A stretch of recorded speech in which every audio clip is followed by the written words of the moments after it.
7h40 sur Radio J, bienvenue à vous. Si vous nous rejoignez, Christophe Barbier nous a rejoint dans le studio. Bonjour Christophe. Bonjour Nicolas. Et vous recevez ce matin, dans 5 minutes, le nouveau grand maître du Grand Orient de France, Guillaume Trichard. Bonjour à vous, Bonjour. Monsieur Trichard. Mais tout de suite, un petit peu d'humour, histoire de se détendre un peu avant votre entretien. Week-end, mon cher Christophe, placé sous le signe de la lecture d'un des ouvrages les plus érotiques que j'ai jamais lus. Ah oui. Peu de mal à m'en remettre, là, en ce lundi matin. Pas facile, ce métier en tension, qui est lecteur d'ouvrages relativement bouleversants en termes de sensualité. Ce week-end, j'ai lu le dernier livre d'Alain Juppé. Les mémoires. Ouais, les mémoires d'Alain Juppé, une histoire française. Ouais, c'est chaud. C'est très très chaud. Ah ouais. Ah, c'est le meilleur d'entre nous pour installer une ambiance sexy, diffuser un style à la limite de l'indécence. Quand Alain Juppé se met à nu, il faudrait que ce soit interdit aux moins de 98 ans parce que même à cet âge-là, tu ne réponds plus de rien. T'as le sang qui s'échauffe, t'as la testostérone qui papillonne, t'as le cannelé qui boursoufle, t'as les cèpes à la bordelaise qui se poêlent à la persillade, t'as l'entrecôte qui sauce dans l'échalote cuite dans du vin rouge, c'est la brouette bordelaise, c'est le toboggan girondin, c'est le botulisme au Chin Chin Wine Bar, quoi. On n'est pas encore au niveau de Bruno Le Maire, mais on y arrive. Bon, il écrit, je vous donne un petit exemple quand même. Ouais. Je donne une sensation de froideur, mais dans la vraie vie, je suis une sorte de dingo. Non, là, c'est moi qui rajoute, en fait, un peu, voilà. Mais on l'avait vu, Alain, c'est vrai qu'on ne se dit pas immédiatement, tiens, le premier mec avec lequel je vais peut-être aller me dégommer la tête ce week-end, chanter des chansons paillardes en montant sur la table et mettre peut-être un peu nu, parce que je suis un peu exhibe, c'est Alain Juppé, voilà, c'est ce personnage-là. Non, on se le dit pas. Voilà. Christophe Barbier, oui, sans doute, avec vous, pourquoi pas. Hein, on sait Mais pas tous les jours. Mais pas tous les jours. Mais Alain Juppé, bof. Jamais. Hein, non.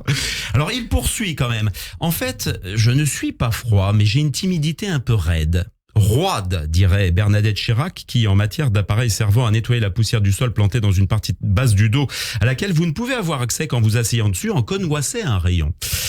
Phrase extraite de son dernier opus, je ne sais pas si à cette heure on peut se permettre un pareil bouleversement érotique. Attention, s'il y a des enfants de moins de 75 ans qui à côté de vous, éloignez-les du poste. J'y vais. Si l'on me trouve parfois sec, c'est mon mimétisme avec le pain des Landes. Oh là là, c'est chaud, hein. Ah ouais, moi j'en ai un peu l'écorce humide, j'avoue. La sève orgueilleuse, waouh, je vous avais prévenu. C'est un peu le Kamasutra quand même ce type. Hein. Les chants de Sappho, l'art d'aimer d'Ovide, le Satyricon de Pétrone, ça n'a qu'à bien se tenir. Hein. Même Pétain qui pourtant écrivait de la belle ouvrage érotique, c'était jamais à ce niveau-là. On ne sait pas si Pétain a sauvé des juifs, mais en tout cas, il a sauvé du suif. Toujours coquel, Pétain. À 107 ans, il avait encore l'arme au fourreau. Hein. Vous savez qu'il se mettait de la crème de 8 heures d'Elisabeth Ardennes. C'était une crème pour assouplir les sabots des chevaux.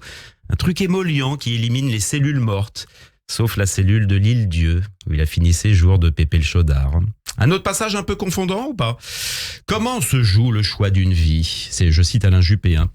Les uns croient à la prédestination, les autres au hasard. Pour moi, l'inspiration vint d'un de mes profs qui enseignait l'histoire et la géographie. Il me mit un jour dans les mains une brochure de présentation de l'École nationale d'administration. Je n'en avais jamais entendu parler. Le document ne donnait pas vraiment envie, mais les mots tournaient déjà dans ma tête avec ceux de pouvoir, carrière, politique, prestige. Là, tu sens clairement que dans le roman, ça va basculer dans un truc totalement ouf. Ouais, tu sens que l'ENA, ça va devenir les meufs, la picole, la drogue, les soirées du BDE où ça va se terminer en slibard sur les tables. Alors, j'ai pas lu ce passage, mais je suis sûr qu'il raconte les années Woodstock, hein, Jimi Hendrix. Il est né à Mont-de-Marsan. Forcément, il devait porter, je sais pas, une laine de chef sur le dos et des cheveux longs à la Jimmy Page. C'est sûr, pendant l'ENA, quoi. Tous ceux qui se sont rigidifiés un peu sur le tard, c'était pour se racheter une conduite. Hein. Je sais pas si vous avez remarqué.